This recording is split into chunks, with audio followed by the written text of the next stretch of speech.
सुप्रभातम विद्यार्थी मित्रों, केम छो? मजामा? जो धोरण 12 भौतिक विज्ञान पाठ 12 परमाणुओं ની અંદર આપણે ચર્ચા કરી રહ્યા છીએ। આજે આપણે આગળ વધીએ મિત્રો। આજના પ્રશ્નની વાત છે હાઇડ્રોજન પરમાણુનો રેખીય વર્ણપટ।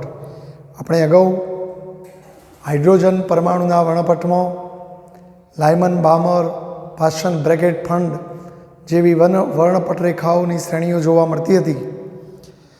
તો એની સમજૂતી કેમ આવી વર્ણપટ શ્રેણીઓ મળે છે એ બોહર તો નહોતા સમજાવી શક્યા, પરંતુ એનો આજે આપણે સૂત્રો મેળવીને ચર્ચા કરીશું। ઇલેક્ટ્રોનની સંક્રાંતિ દરમિયાન ઉત્સર્જાતા વિકિરણની આવૃત્તિ અને તરંગ લંબાઈ શોધવાનો સૂત્રો આપણે મેળવવો છે। સંક્રાંતિ કરવી એટલે એક કક્ષામાંથી બીજી કક્ષામાં જવું। જેમ 14મી જાન્યુઆરી મકર સંક્રાંતિ કહીએ છીએ આપણે। સૂર્ય એ દિવસે એક રાશિમાંથી નીકળીને બીજી મકર રાશિમાં પ્રવેશ કરે છે, જાય છે, એટલે એને નામ પડ્યું છે મકર સંક્રાંતિ। એમ અહીંયા સંક્રાંતિ એટલે એક કક્ષામાંથી બીજી કક્ષામાં જવું। આપણે અગાઉ કોઈ પણ એનમી કક્ષામાં ઇલેક્ટ્રોનની ઉર્જાનું સૂત્ર મેળવી ચૂક્યા છીએ મિત્રો, કે એનમી કક્ષામાં ઇલેક્ટ્રોનની ઉર્જા જેનું સૂત્ર આપણે સાબિત કરી ચૂક્યા છીએ -z² m⁴ ε0² h²n²। હાઇડ્રોજન માટે પરમાણુ ક્રમાંક Z1 લેવો જોઈએ, કારણ કે આપણે હાઇડ્રોજનના પરમાણુઓનો રેખીય વર્ણપટ મેળવવાની વાત છે। જો બીજું કોઈ તત્વ હોય તો Z તમે એક લઈ નહીં શકો। એ વખતે ઝેડને એમને એમ રહેવા દઈને સૂત્ર બનાવીને ગણતરી કરવી પડે ભાઈ। હું Z1 લઉં તો આપણું સૂત્ર આવું બની જશે મિત્રો, En બરાબર -m⁴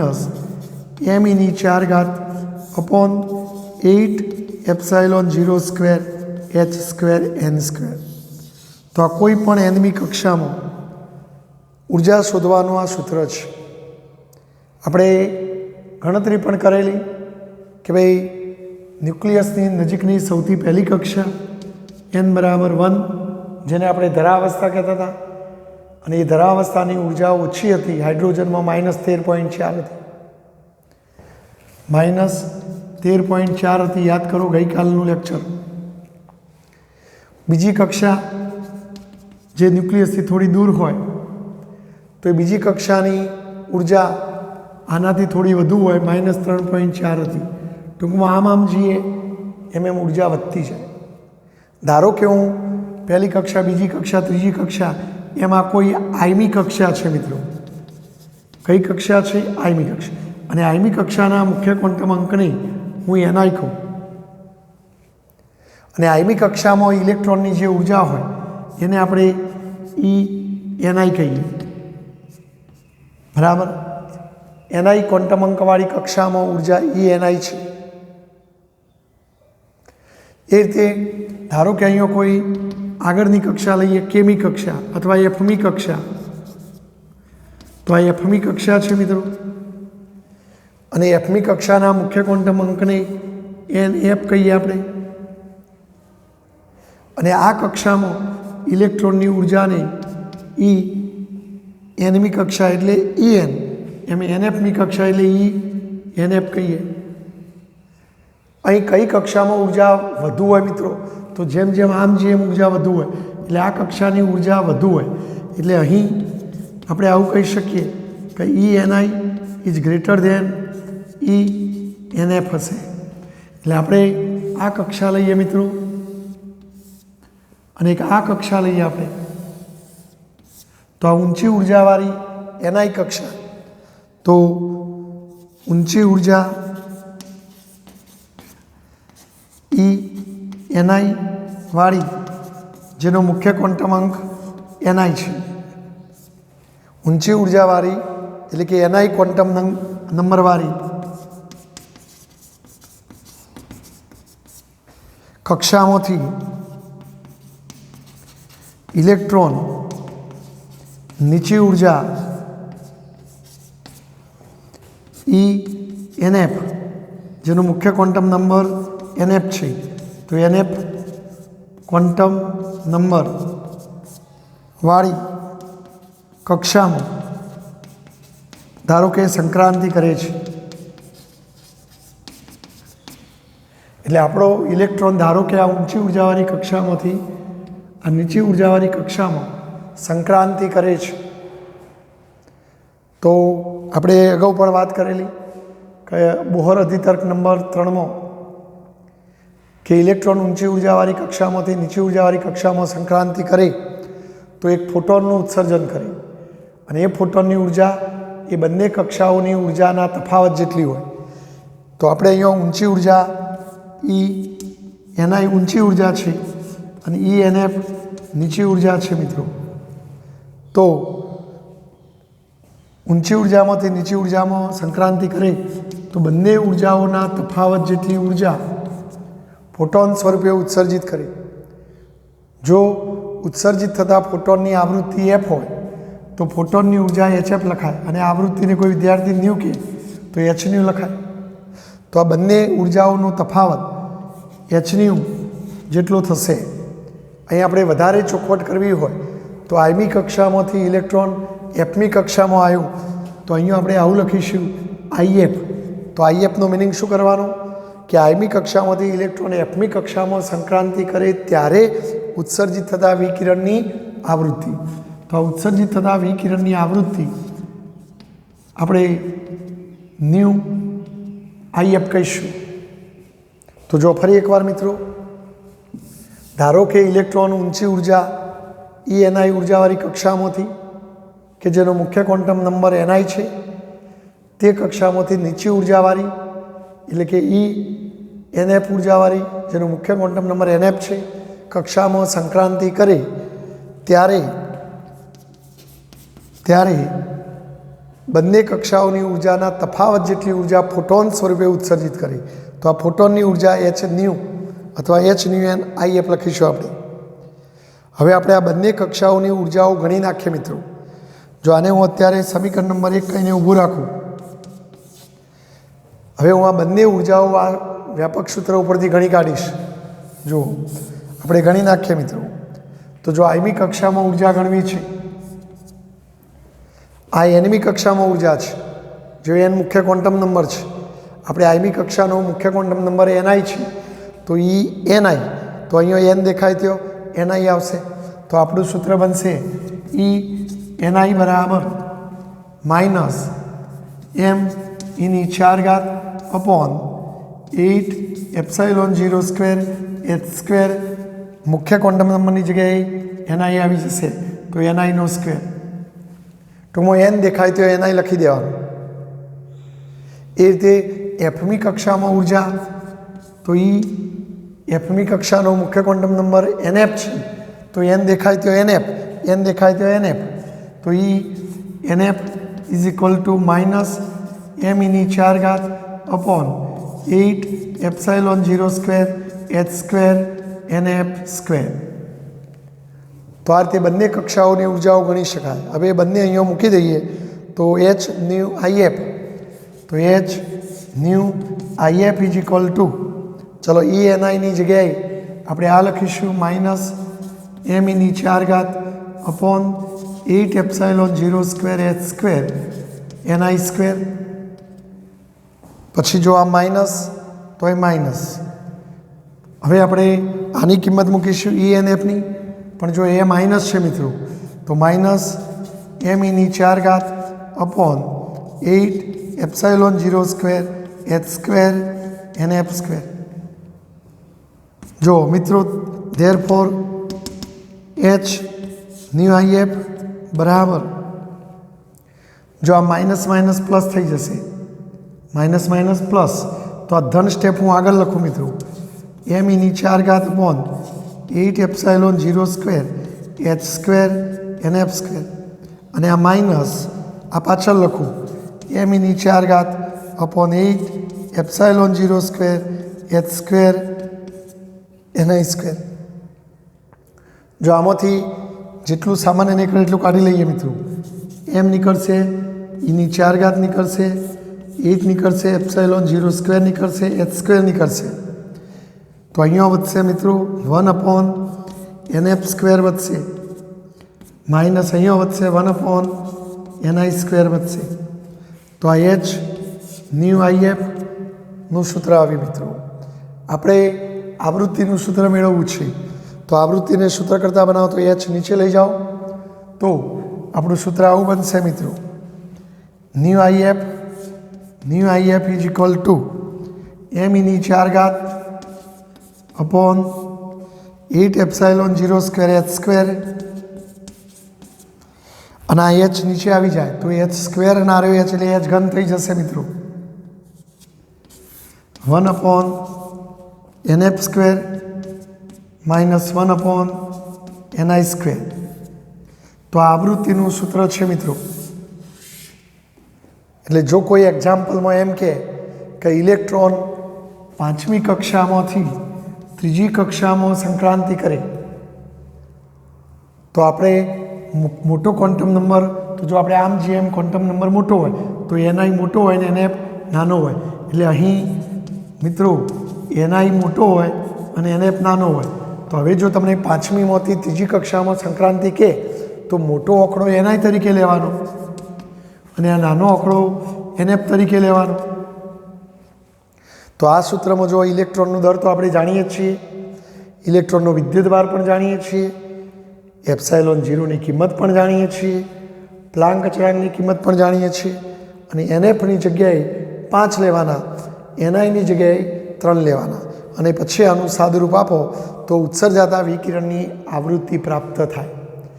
ઇલેક્ટ્રોન 7મી કક્ષામાંથી 1લી કક્ષામાં સંક્રાંતિ કરે તો 7મી તરીકે NI લેવાનું, 1લી કક્ષા તરીકે NF લેવાનું. એટલે એ ઓકળા મૂકવાના.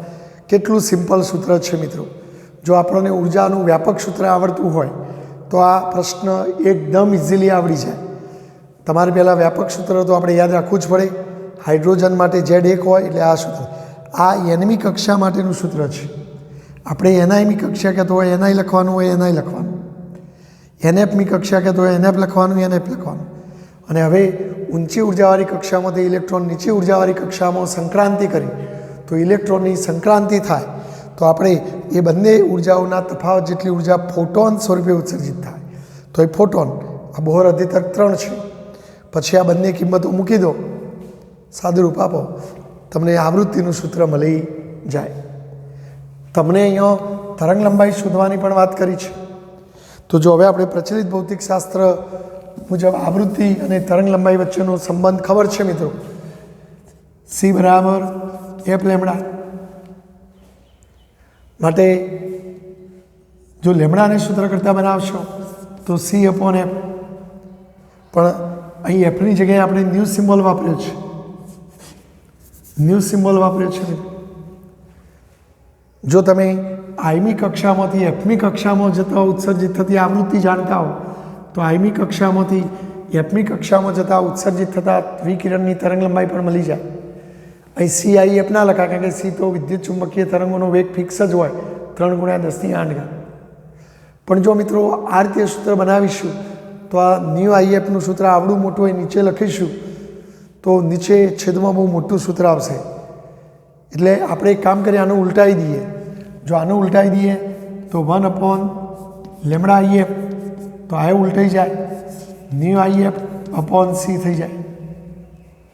અને હવે આ ન્યૂ આઈએફની જગ્યાએ આ આખું પદ લખી દઈએ અને આ C તો ખરો જ. તો 1/λIF બરાબર ન્યૂ આઈએફ અપોન C. તેથી 1/λIF ઇઝ ઇક્વલ ટુ, જો આ C તો એમના એમ, ન્યૂ આઈએફની જગ્યાએ આ લખી દઈએ એમની 4 ઘાત અપોન 8 એપ્સાઇલોન 0 સ્ક્વેર H ઘન. અને આ મિત્રો અને આ પદ તો ખરું જ 1/NF square minus 1/NI square બરાબર. તો આ તરંગ લંબાઈ શોધવી હોય તો પહેલાં આ પદ શોધી કાઢવાનું પછી જે જવાબ આવે એને ઉલટાવી દો તો લેમડા IF થઈ જાય. અહીં મોટો આંકડો આ હોય મિત્રો, NF કરતો એના મોટું હોય એટલે એક્ઝામ્પલમાં ખાસ ધ્યાન રાખવાનું, મોટો આંકડો હોય અહીં મૂકવાનો, નાનો અહીંયા મૂકવાનો. બરાબર છે. તો આ તરંગ લંબાઈનું સૂત્ર છે. તો આ તરંગ લંબાઈ શોધવા માટેનું સૂત્ર મેળવવું તો આટલા સુધી તમારે મેળવવું જોઈએ મિત્રો. બરાબર. તો એક કામ કરો મિત્રો, તમે અહીંયા સ્ક્રીનશોટ લઈ લો એટલે હું પછી આ બધું ખાલી કરી દઉં. સ્ક્રીનશોટ લઈને લખી દેશો એટલે તમારો સરસ મજાનો પ્રશ્ન તૈયાર થઈ જશે. બરાબર. જો હવે આપણે મિત્રો આ સૂત્ર જે આવ્યું એની વાત કરીએ મિત્રો. જો આ સૂત્રમાં મિત્રો વારંવાર આ બધી કિંમતો મૂકીને સાદુરૂપ આપવું એના કરતાં જો આ બધું અચળ જેવું લાગે છે. જો ઇલેક્ટ્રોનનું દળ m, ઇલેક્ટ્રોનનું વિદ્યુતભાર એની 4 ઘાત 8 એપ્સાઇલોન 0 સ્ક્વેર h ઘન c. હવે ઇલેક્ટ્રોનના દળની કિંમત 9.1 ગુણ્યા 10⁻31 ઘાત મૂકો. ઇલેક્ટ્રોનના વિદ્યુતભારની કિંમત 1.6 ગુણ્યા 10⁻19 મૂકો, એની 4 ઘાત કરો. 8 એપ્સાઇલોન 0ની જગ્યાએ 8.85 ગુણ્યા 10⁻12 ઘાત મૂકો, એનો વર્ગ કરો. પ્લાન્ક અચળાંકની કિંમત 6.625 ગુણ્યા 10⁻36 ઘાત, એનો ઘન કરો. સીની કિંમત 3 ગુણ્યા 10⁸ ઘાત. તો જો આ બધા જ પદો અચળ છે તો એક કામ કરીએ, આની કિંમત મૂકીને શોધી નાખીએ મિત્રો. તો જ્યારે આટલા પદની કિંમત મૂકીને જવાબ શોધવામાં આવ્યો તો 1.03 ગુણ્યા 10⁷ ઘાત મળેલું. અને આ જવાબ યાદ કરો, પહેલાં રીડબર્ગ અચળાંક R બરાબર જેની કિંમત 1.097 ગુણ્યા 10⁷ ઘાત મીટર ઇન્વર્સ હતી. અને ત્યાં પેલી આપણે શ્રેણીઓમાં પણ આવું જ સૂત્ર લખેલું, 1/λ = R 1/m² - 1/n². જો m કરતો n મોટો હતો. અને જો આ સૂત્રમાં આટલાની જગ્યાએ જો તમે R લખી દો ની જગ્યાએ જો આ જવાબ રીડબર્ગ અચળાંક જેટલો જ છે એટલે આપણે એને બદલે જો R લખીએ તો આપણું આ સૂત્ર પણ આવું બની જશે મિત્રો. 1/λ IF = R 1/nf² - 1/ni². જો NF કરતો ni મોટું. તો જો આ સેમ આના જેવું જ લાગે છે તો પેલી લાયમન બામર પાછળ શ્રેણીઓમાં જેવું સૂત્ર હતું એવું જ સૂત્ર તમે આ બોહરના અધિતર્કને આધારે જે ઉર્જાનું સૂત્ર મળ્યું એના ઉપરથી આ તમે મેળવી શકો. તો જો મિત્રો રીડબર્ગ અચળાંકનું આ સૈદ્ધાંતિક મૂલ્ય, આ સૈદ્ધાંતિક એટલે સૂત્રથી મેળવેલું મૂલ્ય અને પેલા બધામાં પ્રયોગો દ્વારા આ મૂલ્ય મેળવેલું હતું. તો એ મૂલ્યોની સમાનતા તમને જોવા મળે છે. તો આમ બામણના પ્રયોગો ઉપરથી મળેલા રીડબર્ગ અચળાંકનું મૂલ્ય અને અહીં બોહરના સૈદ્ધાંતિક મૂલ્યો મિત્રો આ સેમ આવે છે, લગભગ સરખા જેવો આવે છે, સમાનતા જોવા મળે છે. એનો મતલબ કે બોહરની બધી વાતો સાચી હતી. તો આ સૂત્રો બોહરના મોડેલને સમર્થન પૂરું પાડે છે. કારણ કે બોહરનું મોડેલ સાચું હોય તો જ ઉર્જાના સૂત્રો ઉપરથી પેલી વર્ણપટ શ્રેણીઓના સૂત્રો જેવું સૂત્ર મળવું જોઈએ, નહીં મળે છે. એનો મતલબ કે બોહરનું પરમાણુ મોડેલ આ વર્ણપટ શ્રેણીઓ સમજાવવામાં સફળ થાય છે એમ કહેવાય. તો હવે આપણે આ બેમાંથી ગમે તે એક સૂત્ર યાદ રાખીશું. આ m અને n કક્ષાના નંબરો જ છે. બરાબર છે મિત્રો, m અને n કક્ષાના નંબરો છે. આપણે અહીંયા NF અને NI શબ્દ વાપર્યો. તો બોલો આ સૂત્ર એટલે વારંવાર આપણે આ કિંમત હવે આ મૂકવાની જરૂર નથી, આ જ યાદ રાખીશું. આ અથવા આ કિંમત લઈને ગણતરી કરીશું મિત્રો. તો તરંગ લંબાઈનું સૂત્ર કહે તો મિત્રો 1/λ ને આમ તો તરંગ સંખ્યા કહેવાય. 1/λ ને શું કહેવાય? તરંગ સંખ્યા. તો પહેલાં તમને તરંગ સંખ્યાનો જવાબ મળે પછી એનું ઉલટાવી દો તો તરંગ લંબાઈ મળી જાય. બોલો ક્લિયર? તો કેટલું સિમ્પલ છે મિત્રો.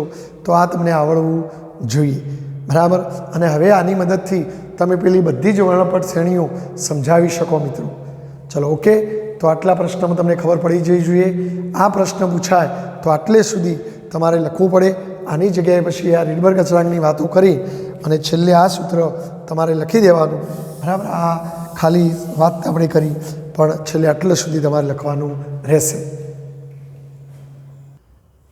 જો મિત્રો આપણને આવો પ્રશ્ન પૂછાય કે પરમાણુમાં ઉર્જા સ્તરો વચ્ચે ઇલેક્ટ્રોનની સંક્રાંતિથી મળતા રેખીય વર્ણપટો આકૃતિ દોરી સમજાવો. હમણાં જ આપણે ઇલેક્ટ્રોનની સંક્રાંતિ થાય આઈમી કક્ષામાંથી એફમી કક્ષામાં, એટલે કે એનઆઈ મુખ્ય ક્વોન્ટમ અંકવાળી કક્ષામાંથી એનએફ ક્વોન્ટમ અંકવાળી કક્ષામાં થતી સંક્રાંતિ, તો એ થતી સંક્રાંતિ દરમિયાન ઉત્સર્જાતા વિકિરણની જો તરંગ લંબાઈ શોધવી હોય તો આપણે લખ્યું 1/λIF is equal two R 1/NF square minus 1/NI square. જો NF કરતો NI મોટો હોય. જો હવે આ સૂત્ર ઉપરથી આપણે પેલી વર્ણપટ શ્રેણીઓને સહેલાઈથી સમજાવી શકીએ. મિત્રો આપણે અગાઉ યાદ કરો મિત્રો કે કુલ ઉર્જાના સૂત્ર ઉપરથી આપણે ઊભી અક્ષ ઉપર ઉર્જા દર્શાવેલી અને આડી અક્ષ ઉપર કક્ષા અને જે તે કક્ષામાં એની ઉર્જા દર્શાવેલી. મુખ્ય ક્વોન્ટમ નંબર n બરાબર 1 વાળી કક્ષા જેમાં ઇલેક્ટ્રોનની ઉર્જા -13.6 eV હતી, જેને આપણે ધરા અવસ્થા એવું નામ આપેલું. શું નામ આપેલું? ધરા અવસ્થા, ગ્રાઉન્ડ સ્ટેટ. મુખ્ય ક્વોન્ટમ નંબર n બરાબર 2 વાળી અવસ્થા, તો એ n બરાબર 2 વાળી અવસ્થા, તો મુખ્ય ક્વોન્ટમ નંબર n બરાબર 2 જેમાં ઇલેક્ટ્રોનની ઉર્જા -3.4 eV હતી, બરાબર. તો આ બધી અવસ્થાને ઉત્તેજિત અવસ્થા કહેતા હતા. પછી મુખ્ય ક્વોન્ટમ નંબર n બરાબર 3 વાળી અવસ્થા, તો એ 3 વાળી અવસ્થા જેમાં ઇલેક્ટ્રોનની ઉર્જા મને યાદ છે ત્યાં સુધી -1.51 eV હતી. અને જેમ જેમ નંબર વધતો જાય એમ બે ઉર્જા સ્તરો વચ્ચેનું અંતર ઘટતું જાય, કારણ કે આ ઉર્જાઓનો તફાવત ઓછો થતો જાય. જો તમે n બરાબર 4 લો તો -0.85, તો પછી બે વચ્ચે ઓછો તફાવત હોય એટલે એ વળી નજીક આવે, તો n બરાબર 4 વાળી કક્ષામાં ઉર્જા -0.85 હતી. એ રીતે તમે આગળ n બરાબર 5 વાળી કક્ષા પણ લઈ શકો, તો એ વળી આનાથી નજીક આવે. 6 વાળી વળી એનાથી નજીક આવે, બરાબર. 7 વાળી એનાથી નજીક આવે. એટલે તમે આવી નજીક નજીક લીટીઓ દોરી શકો. અને છેલ્લી અનંતમી કક્ષા, તો અનંતમી કક્ષામાં ઇલેક્ટ્રોનની ઉર્જા 0. અને જો અનંતમી કક્ષાથી આગળ ઇલેક્ટ્રોન જતો રહે તો પરમાણુ આયન બની જાય. એટલે અહીંયા કદાચ લખવું હોય તો લખાય આયનીકૃત પરમાણુ. તો આયનીકૃત પરમાણુ કરવા માટે ઇલેક્ટ્રોન આગળની કક્ષાઓમાં ચાલ્યો જવો જોઈએ. આપણે આ બધી જ અવસ્થાઓને ઉત્તેજિત અવસ્થા કહેતા હતા. શું કહેતા હતા? ઉત્તેજિત અવસ્થાઓ કહેતા હતા. તો જે અવસ્થામાં ઇલેક્ટ્રોનની ઉર્જા લઘુત્તમ હોય એને ધરા અવસ્થા, અને ઊંચી ઉર્જાવાળી અવસ્થાઓને આપણે ઉત્તેજિત અવસ્થાના નામે ઓળખતા હતા. આ બધું તમને યાદ છે મિત્રો, બરાબર છે. જો હવે આપણે મિત્રો ધારો કે અહીંયા હું NF બરાબર 1 લઉં. જો NF બરાબર 1 લઈએ તો આપણું સૂત્ર આવું બની જશે 1/λIF is equal two R 1/NFની જગ્યાએ 1, તો 1નો વર્ગ -1/NI સ્ક્વેર. પણ જો NIની કિંમતો જો NF તરીકે 1 લ્યો તો NIની કિંમતો 1થી મોટી, અને 1થી મોટી એટલે 2 લેવી પડે, 3 લેવી પડે, 4 લેવી પડે, 5 લેવી પડે, આવું બધું લેવું પડે. એનો મતલબ કે જો હું NI બરાબર 2 લઉં, જો NI બરાબર 2 લઈએ તો એનો મતલબ શું થાય કે ઇલેક્ટ્રોન બીજી કક્ષામાંથી પહેલી કક્ષામાં સંક્રાંતિ કરે છે એવું કહેવાય, બરાબર. જો અહીંયા NIની કિંમત 3 લ્યો તો ઇલેક્ટ્રોન ત્રીજીમાંથી પહેલીમાં સંક્રાંતિ કરે છે એમ કહેવાય. એટલે જો NI 3 લઈએ તો ત્રીજીમાંથી પહેલીમાં, 4 લઈએ તો ચોથીમાંથી પહેલીમાં. તો મિત્રો તમે અહીંયા આ આકૃતિની અંદર આવું બતાવી શકો કે જો ઇલેક્ટ્રોન બીજીમાંથી પહેલીમાં જાય તો જો અહીંયા એકડો લઈએ તો આ લાયમનની વાત આવી જાય છે.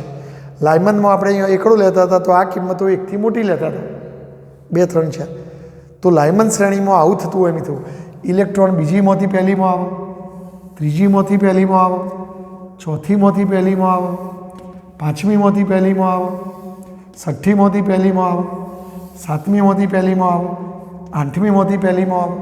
તો જો આવી બધી સંક્રાંતિઓ થાય તો આપણને લાયમન શ્રેણી જોવા મળે મિત્રો. અને આ સૂત્રમાં ખરેખર આ બધી કિંમતો મૂકીને ગણતો આપણને જે લાયમન શ્રેણીમાં વર્ણપટ રેખાઓની તરંગ લંબાઈઓ મળતી હતી એ જ જવાબ અહીંયા પણ મળતા હતા. એનો મતલબ કે આ બોહરનો આ મોડેલ આ વર્ણપટ શ્રેણીઓ સમજાવવામાં સફળ થાય છે. બરાબર મિત્રો. અહીં NF અને NI બંનેનો મૂલ્યો પૂર્ણાંક જ છે. અપૂર્ણાંક આંકડો હોય ના આવે કે 1.5 કે 2.5. એટલે એનો મતલબ કે આ પૂર્ણાંક હોય તો આ જવાબો પણ કોઈ ચોક્કસ જ આવે.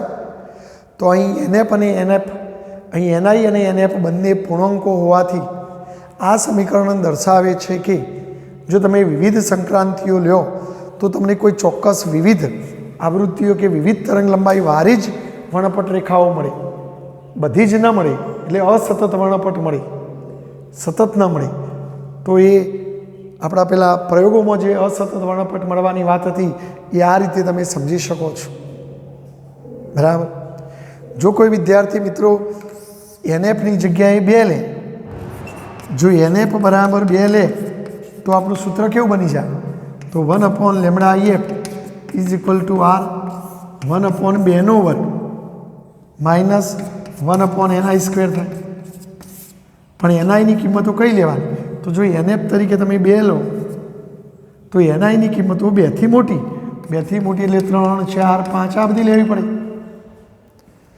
તો જો હવે તમે અહીં 3 લેશો તો ત્રીજીમાંથી બીજીમાં, 4 લે તો ચોથીમાંથી બીજીમાં, 5 લે તો પાંચમીમાંથી બીજીમાં. એટલે જો અહીં ત્રીજીમાંથી બીજીમાં, ચોથીમાંથી બીજીમાં, પાંચમીમાંથી બીજીમાં. બરાબર. જ્યારે અહીંયા માત્ર પહેલી સુધી, બરાબર, પહેલી સુધી સંક્રાંતિ થાય, અહીં બીજી સુધી થાય. એટલે જો આપણે અહીંયા બતાવવું હોય તો આપણે આવું બતાવી શકીએ કે ઇલેક્ટ્રોન ત્રીજીમાંથી બીજીમાં જાય, ચોથીમાંથી બીજીમાં જાય, પાંચમીમાંથી બીજીમાં જાય, છઠ્ઠીમાંથી બીજીમાં જાય, સાતમીમાંથી બીજીમાં જાય, આઠમીમાંથી બીજીમાં જાય. તો અહીંયા બગડો લેવાથી કઈ વર્ણપટ શ્રેણી મળે યાદ કરો મિત્રો? બામર. તો આપણને બામર શ્રેણી પ્રાપ્ત થાય. તો આ બામર શ્રેણીની વર્ણપટ રેખાઓ મળી. જો આ જ વાત અહીંયા સમજાવી મિત્રો તો જો આ પહેલી કક્ષા, આ બીજી કક્ષા, આ ત્રીજી કક્ષા, આ ચોથી કક્ષા, આ પાંચમી કક્ષા, આ છઠ્ઠી કક્ષા. તો જો ઇલેક્ટ્રોન બીજીમાંથી પહેલીમાં આવો, ત્રીજીમાંથી પહેલીમાં આવો, ચોથીમાંથી પહેલીમાં આવો, પાંચમીમાંથી પહેલીમાં આવો, છઠ્ઠીમાંથી પહેલીમાં આવો, તો આપણને કઈ શ્રેણી મળી? લાયમન શ્રેણી મળી. પણ જો બીજા સુધી જ ઇલેક્ટ્રોન આવે, ત્રીજીમાંથી બીજીમાં આવો, ચોથીમાંથી બીજીમાં આવો, પાંચમીમાંથી બીજીમાં આવો, છઠ્ઠીમાંથી બીજીમાં આવો, સાતમીમાંથી બીજીમાં, તો આપણને બામર શ્રેણી પ્રાપ્ત થાય. બરાબર. અને આમ ઇલેક્ટ્રોન ઊંચી ઉર્જાવાળી અવસ્થામાંથી નીચી ઉર્જાવાળી અવસ્થામાં સંક્રાંતિ કરી ત્યારે એ બંને ઉર્જાઓના તફાવત જેટલી ઉર્જાવાળા ફોટોનનું ઉત્સર્જન કરે અને એ ફોટોનની આવૃત્તિ તમે ગણી શકો. અને એનાથી મળતા વર્ણપટને ઉત્સર્જન વર્ણપટ કહેવાય. શું કહેવાય મિત્રો? ઉત્સર્જન વર્ણપટ. અને આપણને ઉત્સર્જન રેખાઓ પ્રાપ્ત થાય. જો તમે ત્રીજા સુધી સંક્રાંતિ કરો, એટલે આપણે જો અહીંયા તગડો લઈએ, અહીં 3 લઈએ તો 4, 5, 6 લેવો તો ચોથામાંથી ત્રીજામાં, પાંચમામાંથી ત્રીજામાં, છઠ્ઠામાંથી ત્રીજામાં, તો આપણને પાચન શ્રેણી મળે મિત્રો. તો જો એના માટે વળી કોઈ બીજો રંગ લઉં તો જો આ ત્રીજી એટલે આ, તો તમારે અહીંયા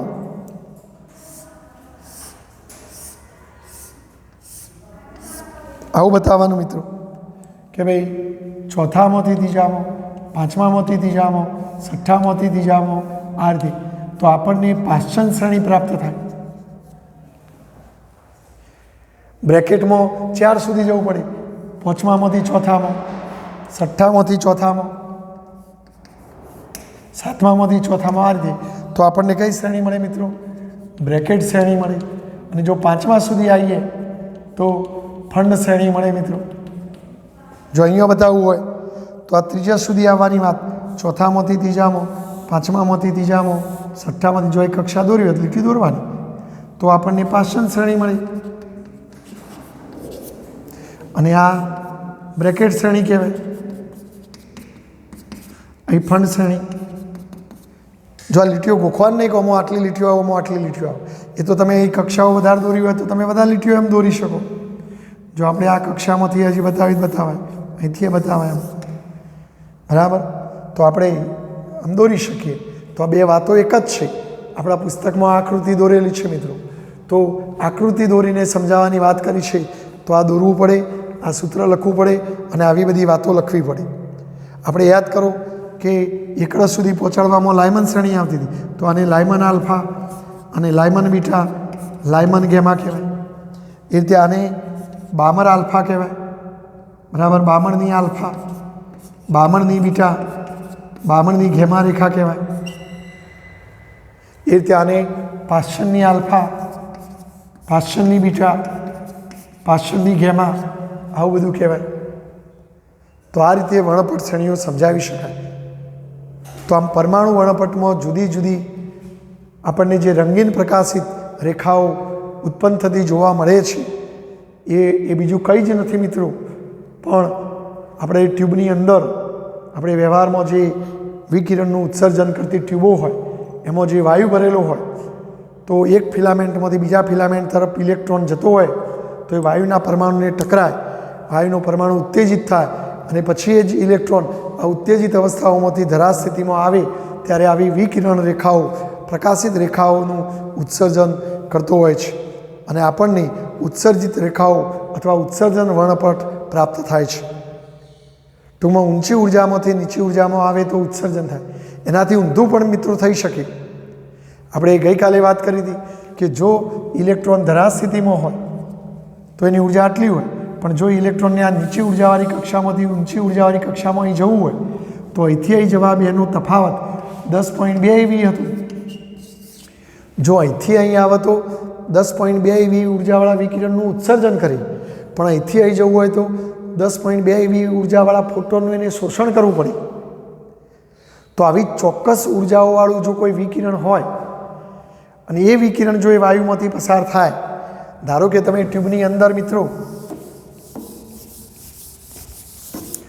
ધારો કે તમે ટ્યુબમાં કોઈ હાઇડ્રોજન વાયુ ભરેલો છે એમ સમજી લો, વાતાવરણના દબાણ કરતો નીચા દબાણે અહીં હાઇડ્રોજન વાયુ ભરેલો છે અને આ વાયુ ઓરડાના તાપમાને છે એટલે એના બધા જ પરમાણુ ધરાશ સ્થિતિમાં છે એમ કહેવાય. હવે અહીંથી તમે સતત આવૃત્તિવાળું વિકિરણ આપાત કરો જેમાં બધી જ આવૃત્તિવાળી વર્ણપટ રેખાઓ, આમાં ધારો કે 5 eV ઉર્જાવાળી વર્ણપટ રેખા છે, 10 eV ઉર્જાવાળી વર્ણપટ રેખા છે, 10.2 eV ઉર્જાવાળી રેખા છે, 12.09 eV ઉર્જાવાળી વર્ણપટ રેખા છે, 13 eV ઉર્જાવાળી વર્ણપટ રેખા છે. આ બધી જ હોય અંદર હાજર છે, બીજી વચ્ચે દોરતો નથી પણ સમજી લેજો છે. તો આ સતત વર્ણપટ કહેવાય. પણ હવે આ બધો પ્રકાશ જો તમે આની વચ્ચેથી પસાર કરો તો જો 5 eV ઉર્જાવાળું વિકિરણ કોઈ પરમાણુને અથડાય, પણ 5 eV ઉર્જા મળવાથી ઇલેક્ટ્રોન આટલેથી આટલે જ જાય, તો અહીં તો કોઈ સ્તર નથી, તો ઇલેક્ટ્રોન એ ઉર્જાનો સ્વીકાર ન કરે. પણ જો અહીંથી અહીં જવું હોય તો 10.2 eV ઉર્જા માફક આવે છે, તો જો આ 10.2 eV ઉર્જાવાળું વિકિરણ જો આ પરમાણુને અથડાય તો પરમાણુ એનું શોષણ કરી લે, તો પછી અહીંયા એ વર્ણપટ રેખા આવે નહીં. એટલે અહીંયા પડદા ઉપર તમે જો પ્રકાશ નિર્ગમન પામતો પ્રકાશ લ્યો તો એમાં આ વર્ણપટ રેખા નહીં આવે, એટલે એનું શોષણ થઈ જાય. જો તમે અહીંથી અહીં ઇલેક્ટ્રોન જતો હોય તો મિત્રો 12.09 eV ઉર્જાની જરૂર પડે. તો જો આ 12.09 eV ઉર્જા માફક આવે તો એ પણ વાયુમાં શોષાઈ જાય, તો એ પણ અહીંયા ન દેખાય, એટલે અપ્રકાશિત રેખા જોવા મળે. જે માફક ના આવતી હોય બારોબાર નીકળી જાય તો એ તો તમને અહીં દેખાય. તો આપણને અહીંયા જો વર્ણપટ મળીને સ્પેક્ટ્રોમીટરથી તમે વ્યવસ્થિત વિશ્લેષણ કરો તો એમાં તમને આવી કાળી અપ્રકાશિત રેખાઓ દેખાય અને એ શોષાઈ જવાથી મળી એટલે એને શોષણ વર્ણપટ કહેવાય. તો આમ ઊંચેથી નીચે આવે તો ઉત્સર્જન કરે, નીચેથી ઊંચે જવું હોય તો શોષણ કરે. તો આ રીતે ઉત્સર્જન અને શોષણ વર્ણપટની વાતો સમજાવી શકાય મિત્રો. બરાબર મિત્રો, આમ બોહરનું આ મોડેલ આપણી વર્ણપટ શ્રેણીઓ સમજાવવામાં સફળ થાય છે અને બોહરની વાતો સાચી છે એવું કહી શકાય. અને બોહરે જે 3 અધિતર્ક આપ્યા એ સાચા હોવા જોઈએ, તો જ આ બધું સુસંગત થવું જોઈએ. અને બોહરના મોડેલની સમજૂતી આપવાના કારણે બોહરને 1922ની સાલમાં નોબેલ પ્રાઇઝથી નવાજવામાં આવેલું અને બોહરે પોતાનું મોડેલ સમજાવવા માટે ક્વોન્ટમ સિદ્ધાંતોનો ઉપયોગ કરેલો. એનો મતલબ કે ક્વોન્ટમ સિદ્ધાંતોથી આ વાતો સાચી સમજી શકાય છે. તો એનો મતલબ કે ક્વોન્ટમ મિકેનિક્સની બધી વાતો સાચી હોવી જોઈએ. તો ત્યારથી વૈજ્ઞાનિકોને ક્વોન્ટમ સિદ્ધાંતો ઉપર વિશ્વાસ બેઠો અને ક્વોન્ટમ મિકેનિક્સની વિદ્યાશાખાનો ઉદ્ભવ થયો અને ક્વોન્ટમ મિકેનિક્સનો વિકાસ શક્ય બન્યો મિત્રો. તો આ પ્રશ્નમાં તમારે આવું સમજાવવાનું રહેશે મિત્રો. જો મિત્રો આપણે આ એક દાખલો ગણીએ જે બોર્ડની પરીક્ષામાં ગઈ સાલ પૂછાયો હતો, એટલે સરસ મજાનો 4 ગુણમાં પૂછાયેલો દાખલો પાછો. રીડબર્ગ સૂત્રનો ઉપયોગ કરી હાઇડ્રોજન વર્ણપટની લાયમન શ્રેણીની પ્રથમ 4 વર્ણપટ રેખાઓની તરંગ લંબાઈ ગણો. એટલે એમને જે સૂત્રનો ઉપયોગ કરવાનો કીધો એનો જ કરવો પડે. બાકી આપણે પેલું લાયમનનું સૂત્ર વાપરીએ તો એ સહેલું પડી જાય, પણ આપણને રકમમાં આ જ સૂત્રનો ઉપયોગ કરવાનો કીધો. અને હમણાં જ આપણે સંક્રાંતિ દરમિયાન પેલા રીડબર્ગ અચળાંક અંદર આવતો હતો એનું જે સૂત્ર હતું એ જ કે ઇલેક્ટ્રોન આઈમી કક્ષામાંથી એફમી કક્ષામાં સંક્રાંતિ કરે તો ઉત્સર્જિત થતા વિકિરણની આવૃત્તિ જો ન્યુ આઈ હોય, ન્યુ આઈએફ હોય તો એના ફોટોનની ઉર્જા એચ ન્યુ આઈએફ. પછી આપણે આ બંને ઉર્જાઓનો સૂત્રો મૂકીને સાદુરૂપ આપેલું અને મને યાદ છે ત્યાં સુધી આપણને આવું સૂત્ર મળેલું m/4 epsilon 0 square h sorry h square 1/nf square minus 1/ni square. અને અહીં જો h અને ન્યુની જગ્યાએ c અપોન લેમડા, પણ અહીં આઈએફ તો અહીંયા પણ આઈએફ. તો આ જે સૂત્ર છે ને રીડબર્ગનું સૂત્ર કહેવામાં આવે છે મિત્રો. અહીં આ જે પદ છે એ અચળ છે એટલે વારંવાર આપણે 4 વખત ગણવાનું છે. તો પછી 4 વખત ગણવું અને 4 વખત આ કિંમતો મૂકવી એના કરતો એડવાન્સમાં આપણે શોધી કાઢીએ. તો અહીં m/4 upon 8 epsilon 0 square h સ્ક્વેરની કિંમત 13.6 એવી આવતી હતી, આપણે એક જગ્યાએ ગણી હતી અને મને યાદ છે. અથવા જૂલમાં લેવી હોય તો 21.76 ગુણ્યા 10⁻19 જૂલ. બરાબર. વળી આપણે કઈ શ્રેણીની વાત કરવાની છે મિત્રો? લાયમન શ્રેણી. તો વળી લાયમન શ્રેણીની વાત કરવી હોય તો લાયમન શ્રેણી માટે ઇલેક્ટ્રોન અહીંયા પહેલી કક્ષામાં આવવું જોઈએ મિત્રો. એટલે NF બરાબર 1 લેવું જોઈએ. તો લાયમન શ્રેણી માટે NF બરાબર 1 લેતો તો જો આપણું સૂત્ર HC અપોન લેમડા IF, પણ એફની જગ્યાએ 1 લેવાનું તો લેમડા I 1 આવું લખીશું. બરાબર. તો અહીંયા હવે આટલાની જગ્યાએ હું લખી દઈશ 21.76 ગુણ્યા 10⁻19. અહીં 1/NFની જગ્યાએ 1 લેવાનું છે, 1 નો વર્ગ 1 થાય, માઇનસ 1/ni સ્ક્વેર થાય. માટે જો આપણું સૂત્ર આવું બનશે HC અપોન લેમડા I1 બરાબર 21.76 ગુણ્યા 10⁻19. અહીંયા શું થવાનું? જો આ 1/1 એટલે 1 થઈ જવાનું અને 1 માઇનસ ni સ્ક્વેર. તો જો આ સાદુરૂપ આપીએ તો ni square minus 1/ni square. એટલે આટલાનું સાદુરૂપ આવું લખાય ni square minus 1/ni square. હવે આપણને તરંગ લંબાઈ શોધવામાં રસ છે મિત્રો. તો જો હું પહેલાં તરંગ લંબાઈનું સૂત્ર બનાવી દઉં. તેથી જો આ પદ અહીંયા આવી જાય આખું બધું નીચે જતું રહે, તેથી લેમડા I1 બરાબર આવું હોય જતું રહે. આ એમના એમ રહેશે HC અપોન આ નીચે આવી જાય, આ એ નીચે આવી જાય અને આ ઉપર જતું રહેશે. એટલે આવું થશે 21.76 ગુણ્યા 10⁻19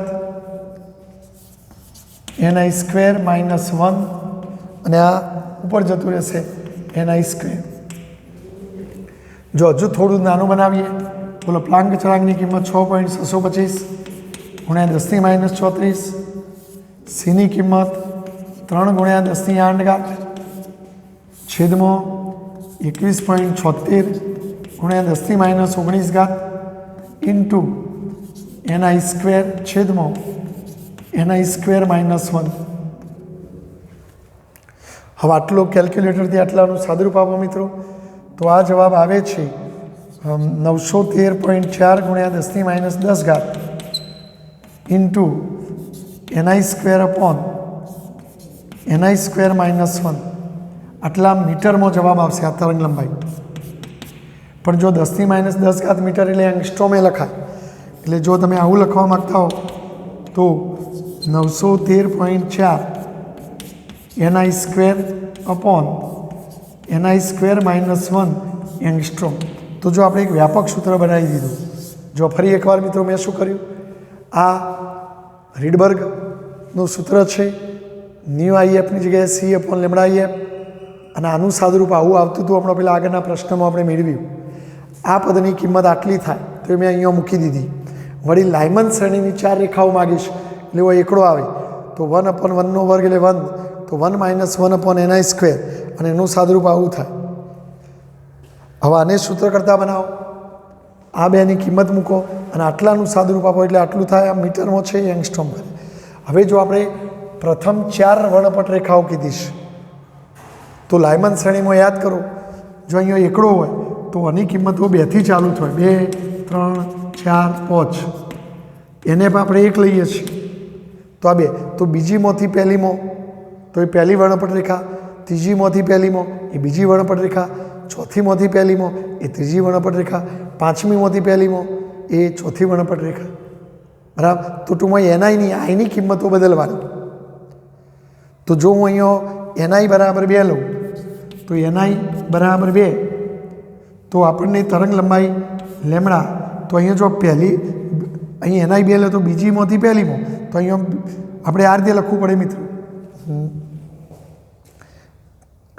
બરાબર. એક જ મિનિટ, જો મારું મિસ્ટેક થતી હતું. બરાબર છે. તો જો આપણે આ રીતે લખીશું કે ઇલેક્ટ્રોન બીજી પહેલી વચ્ચે સંક્રાંતિ કરી ત્યારે ઉત્સર્જિત થતી તરંગ લંબાઈ. બરાબર. લેમડા આઈ એફ આપણે લખતા હતા પેલા આપણી થિયરીમાં, આપણે લેમડા આઈ એફ, અને એફની કિંમત આપણી 1 બરોબર છે, રાઈટ છે, મારી ભૂલ નથી. બરાબર. જો હવે આપણે શોધી કાઢીએ મિત્રો, તો આ આવશે 913.4. બોલો એનઆઈની જગ્યાએ શું લેવાના? 2, તો 2 વર્ગ છેદમાં 2 વર્ગ 4 ઓછા 1, અને કેલ્ક્યુલેટરથી આટલાનું સાદુરૂપ આપો તો આ જવાબ આવે છે 1218 એંગસ્ટ્રોમ. એટલે હું સીધો લખી દઈશ. બરાબર મિત્રો. તો આ રીતે જવાબ તમને મળશે. જો 3 ત્રીજીમાંથી પહેલીમાં તો એનઆઈ બરાબર 3 લ્યો તો ઇલેક્ટ્રોન ત્રીજી પહેલી વચ્ચે સંક્રાંતિ કરે તો બસ ખાલી અહીંયા જ તમારે શું મૂકવાનું? 3 વર્ગ, અને અહીંયા 3, તો 913.4 ગુણ્યા 3 વર્ગ છેદમાં બોલો 3 વર્ગ 9 ઓછા 1 એટલે 8 થવાના. તો બોલો કેલ્ક્યુલેટરથી તમે આનું સાદુરૂપ આપી શકશો? તો આ જવાબ આવે છે 1028 એંગસ્ટ્રોમ મિત્રો. બોલો એ રીતે એનઆઈ બરાબર કેટલા લઈશું આપણે? 4. તો એનઆઈ બરાબર 4 લઈએ તો ચોથી અને પહેલી વચ્ચેની સંક્રાંતિ, તો આ વખડો તો એમના એમ લખી દેવાનું 913.4 એનઆઈનો વર્ગ, તો હવે 4નો વર્ગ લેવાનો, અહીંયા 4નો વર્ગ 16 ઓછા 1 લેવાનું. બોલો કેલ્ક્યુલેટરથી સાદુરૂપ આપો તો આ જવાબ 974.3 એંગસ્ટ્રોમ આવે છે.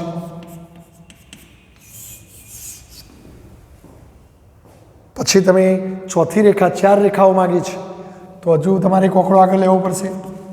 તો જો આ લઈશું 5, તો 5મી અને પહેલી વચ્ચે સંક્રાંતિ, તો બસ આ જ સૂત્રમાં 913.4 5નો વર્ગ, અહીં 5નો વર્ગ 25 ઓછા 1 લેવાનું. કેલ્ક્યુલેટરથી સાદુરૂપ આપો તો 951.4 એંગસ્ટ્રોમ આવે છે. તો આ રીતે તમે પ્રથમ 4 વર્ણપટ રેખાઓની તરંગ લંબાઈઓ ગણી શકો. બરાબર છે. તો આ રીતે દાખલો છે. જો તમને લાયમનના મતલબ બામણ શ્રેણીની કહે તો 12 માટે અહીં શું લઈ લેવાનું? બગડો. એટલે અહીંયા બગડો આવે મિત્રો. અને પછી તમારે ત્રીજામાંથી બીજામાં, ચોથામાંથી બીજામાં, પાંચમામાંથી બીજામાં એ રીતે ગણવાનું રહેશે. પણ રીડબર્ગ સૂત્રનો ઉપયોગ કરે એટલે આ જ સૂત્ર વાપરવું પડે. પેલું આપણે અગાઉ લેતા હતા 1/λ = r 1/2² - 1/n². આમ તો એનાથી એ જવાબો આ જ આવે, પણ આપણને જે કહ્યું એ પ્રમાણે કામ કરવું પડે. તો ચલો આ સ્ક્રીનશોટ લઈને લખી દેશો મિત્રો આ દાખલાને.